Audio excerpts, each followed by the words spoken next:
আসসালামু আলাইকুম রহমতুল্লাহ। কেমন আছেন প্রিয় ভাইয়েরা? আজকে হচ্ছে শুক্রবার, তো শুক্রবারে সবাইকে জুম্মা মুবারক। সকালবেলায় উঠেই দেখি বাড়ি একটা নতুন কাম শুরু হয়ে গেছে, আর সেই কামটা হইলো গরুর জন্য গোয়াল ঘর বানানো হইতেছে স্পেশাল ভাবে। আর এই কাম যারা করতেছে এলাকার পোলা বানিয়ে, আর মাঝে মাঝে আমারও মন চায় কাম করি, টেহার অভাবে কামটা আমি করা দরকার। আমার আগের ভিডিওগুলো তো হয়তো আপনারা দেখছেন, অনেক আশা নিয়ে আমি 5টা কলা গাছ লাগাইছি, সেটার মধ্যে এটা হলো একটা, কিন্তু এটার দেখেন অবস্থা।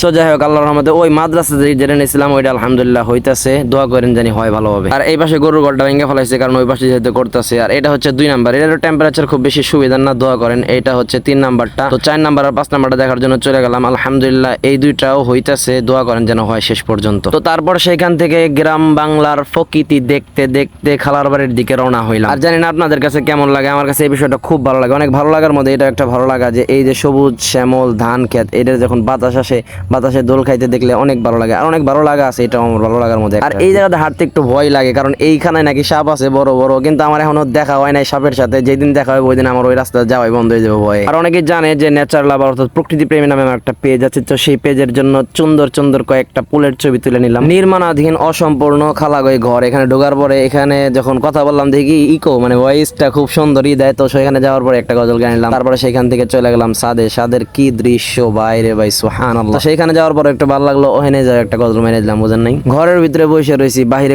কড়া রোদ, রোদ্রের মধ্যে হঠাৎ করে দি কি মারাত্মক বৃষ্টি, বুঝতে পারলাম না। আমার মোবাইলটা আইফোন নাই কারণে ভালোভাবে বোঝা যাচ্ছে না হয়তো। সেইখান থেকে আমি একটু বাইরে আবার বের হলাম একটা কাজে, শ্বশুর বাড়ির দিকে। আমার না, আলমগীর বাড়ির শ্বশুর বাড়ির দিকে। সেইখানে যাওয়ার সময় দিই ওরে আল্লাহ রে আল্লাহ, সুবহানাল্লাহ, এই কি দৃশ্য বাইরে ভাই। তো সেইখান থেকে কাজটা শেষ করার পর আমি খরার চর সুজন ভাইয়ের মিষ্টির দোকানে চলে গেলাম। সেইখান থেকে 2 কেজি মিষ্টি লইয়া তারপরে মাদ্রাসায় চলে এলাম। তো ভালো থাকবেন, আসসালামু আলাইকুম রহমতুল্লাহ।